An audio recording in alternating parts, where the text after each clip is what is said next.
మనుషుల్లో ఈరోజు స్వార్థం ఎరిగిపోయింది. ఇదిగో భర్త, పిల్లలు, నేను, అంతే సంసారము.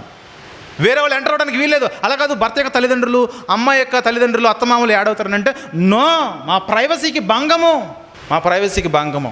మీరు గమనించండి, ఒకప్పటి పిల్లలు ఇలాంటి మీటింగ్స్ జరుగుతూ ఉంటే అటు ఇటు తిరిగేవాళ్ళు కాదు.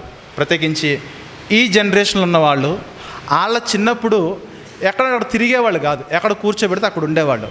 పరిస్థితులను బట్టి కానీ, ఉద్యోగాలను బట్టి కానీ మన తల్లిదండ్రులను విడిచి మనం ఇక్కడ ఉండడం ఒక కారణం అయితే, మరొక కారణం ఏంటంటే తల్లిదండ్రులతో, అత్తమామలతో ఈరోజు కలిసి ఉండడానికి చాలామంది ఇష్టపడట్లేదు. మీరు బాగా గమనించండి, ఏ చంటి బిడ్డ అయితే నానమ్మలు, మరి పెద్దవాళ్ళు, మామయ్యలు, అలాగే తల్లిదండ్రులు అందరి జాయింట్ ఫ్యామిలీలో, ఉమ్మడి కుటుంబంలో పెరుగుతారో వారు సిట్రైట్గా ఉంటారు. మీరు బాగా గమనించుకోండి.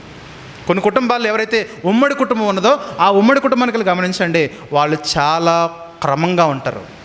ఎక్కడైతే తల్లి తండ్రి కేవలం ఇద్దరు మాత్రమే ఉండి పిల్లలు పెంచుతారు చూడండి, ఆ కుటుంబంలో ఖచ్చితంగా ఆ పిల్లోడు మాటినే పిల్లోడు కాదు.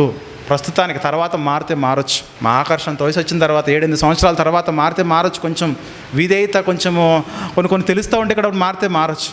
కానీ ఈరోజు చిన్న పిల్లలు మన మాట వినకుండా ఎంత ఎత్తుకున్నా మొత్తం తిరిగేస్తారు చూడండి, మొత్తం అంతా తిరిగేస్తారు, గ్రౌండ్ అంతా తిరిగేస్తారు. ఆదిరా బాబు, ఆ ప్రార్థన జరుగుతుంది, కొద్దిసేపు ఆగంటే నో, మన మాట అసలు పట్టించుకోరు. చూడండి, దానికి కారణం ఏంటి చెప్పనా? ఏ పిల్లలైతే ఉమ్మడి కుటుంబంలో పెరుగుతున్నారో వాళ్ళు అందరి యొక్క పర్యవేక్షణలో ఉండి సిట్రేట్గా ఉన్నారు.